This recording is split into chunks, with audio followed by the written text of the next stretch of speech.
Hello everyone, it is December, it is cold outside, my advent calendar, working my way through, and today I have some books to chat about.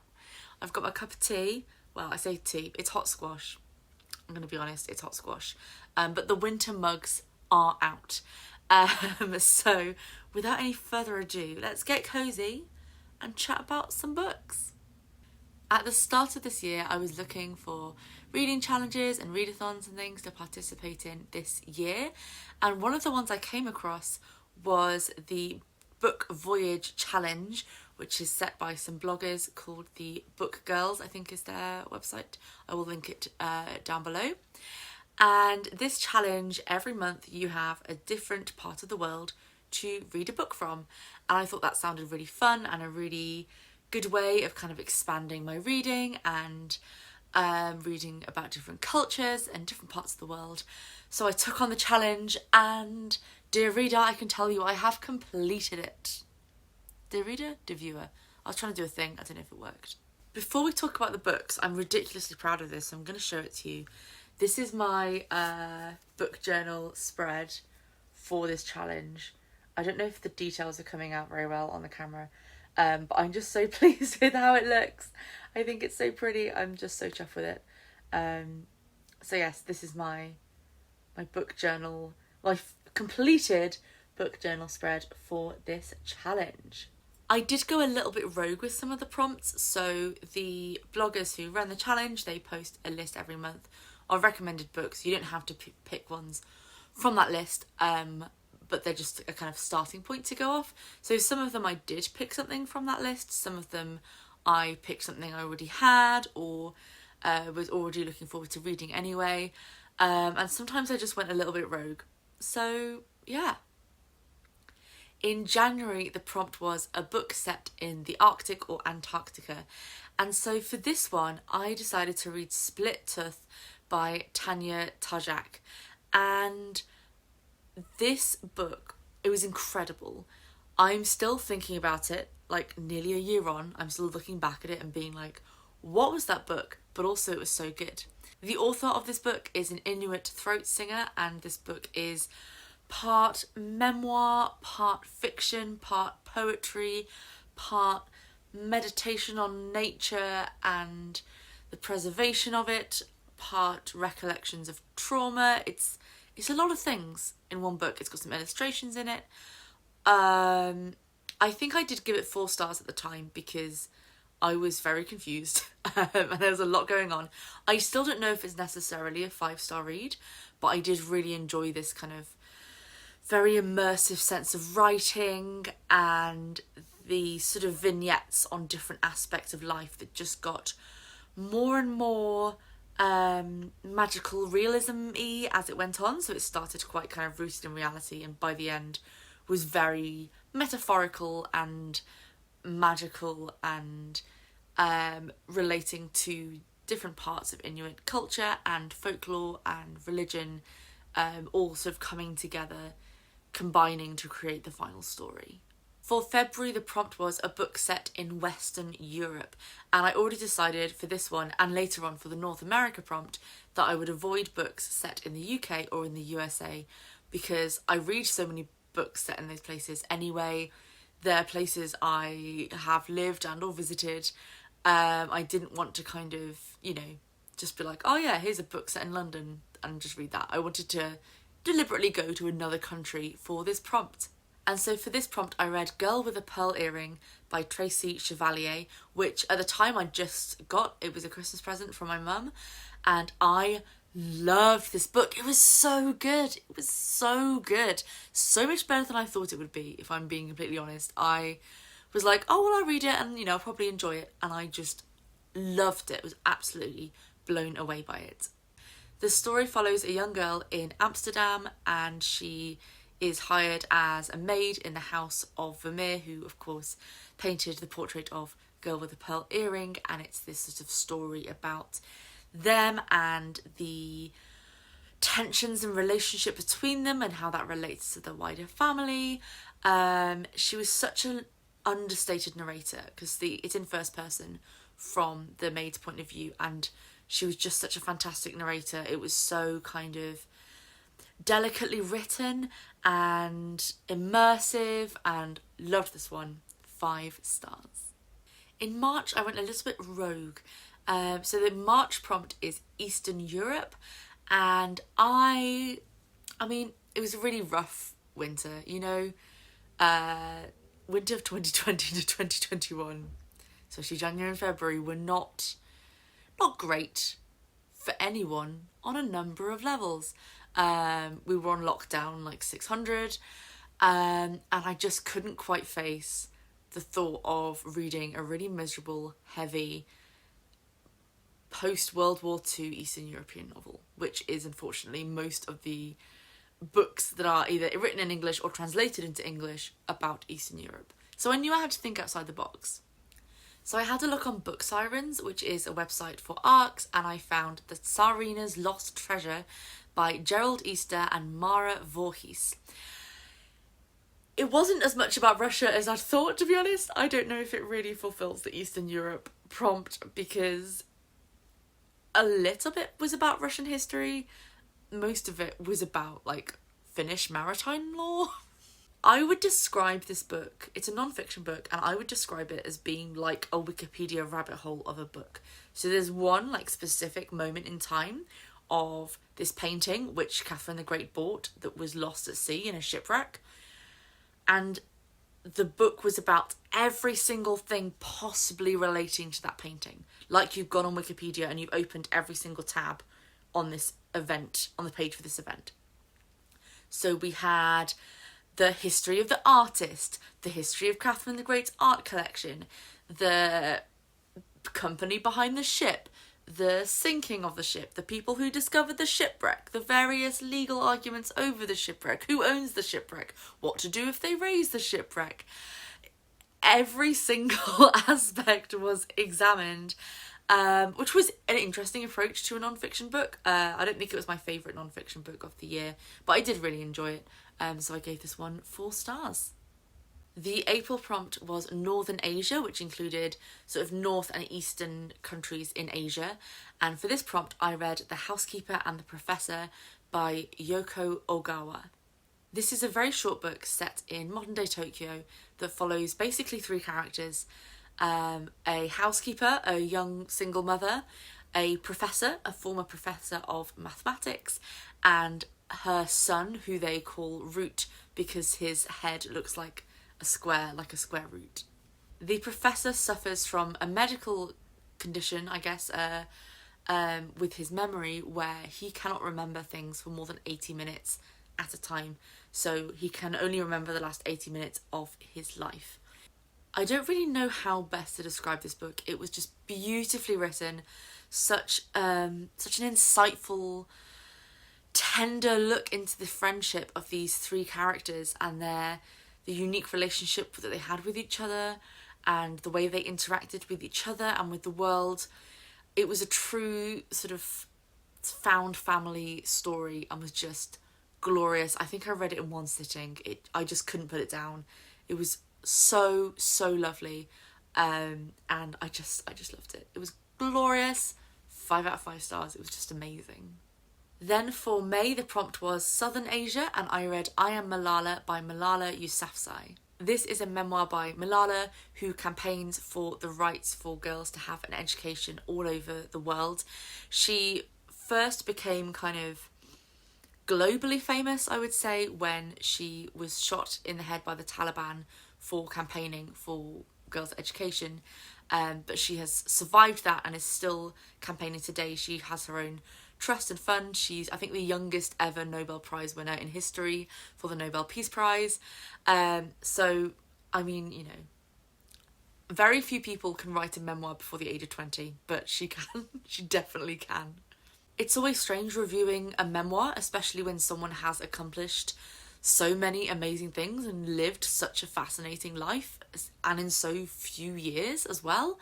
But I thought this was really insightful and just a fascinating look into both what life is like in Pakistan and under Taliban rule, and also just the story and the driving convictions of one of the most amazing young people on this planet.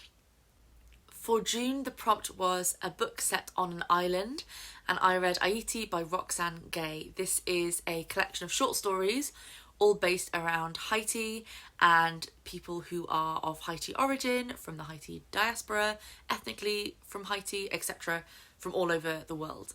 Confession, I've never read any Roxanne Gay before I read this. I know. What am I even doing? What am I even doing? Again, this was a fantastic set of short stories.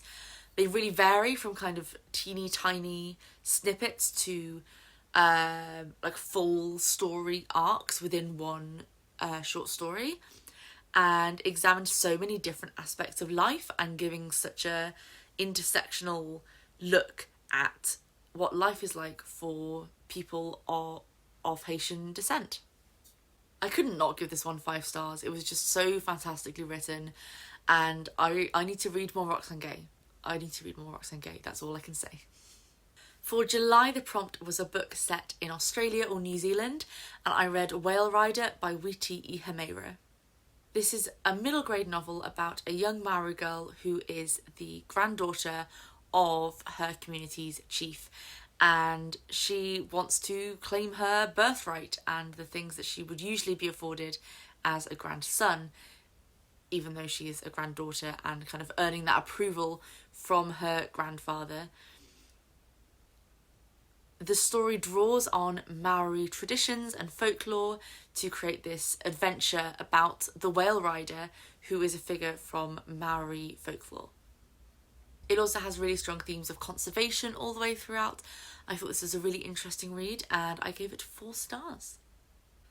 In August, the prompt was Middle East, and I read An Unnecessary Woman by Ravi Al-Ahmadine. This was my least favourite one of the whole challenge. I did not like this book. This is a day in the life of an old woman living in Beirut in Lebanon, and she is a translator, so every year she sets herself a challenge to translate a new book. I loved the premise. I did not enjoy the book. It was very, I'm not like other girls because I don't want to get married, I want to read books. Like, get over yourself. Get over yourself. I was not a fan. 2 stars. The September prompt is for a book set in an African country, and for this one I read The Girl with the Louding Voice by Dary. This follows a young Nigerian girl who is basically sold to a man kind of 50 years her senior to be his third wife, and it's a terrible situation, so she leaves, runs away, and goes on a mission to get an education and make a name for herself and stand up for other people in her position. What I loved about this book is that it was not just about the individual empowerment of the one character and her kind of finding her strength and her voice. It was much more about how the life she'd grown up with had set barriers in her way and how she was going to overcome them, and also the people and resources around her that she needed to do that. I thought this was like a true intersectionally feminist novel, which I'm here for. I'm so here for. It also reminded me of the sort of things I used to read when I was like 12 or 13, and I really enjoyed that kind of like throwback to my reading in that time of my life. So I gave this one 4 stars. Now, I actually read 2 books for this prompt in October, but only one of them was actually like technically set in the country that it's talking about. So I'm going to talk about that one now.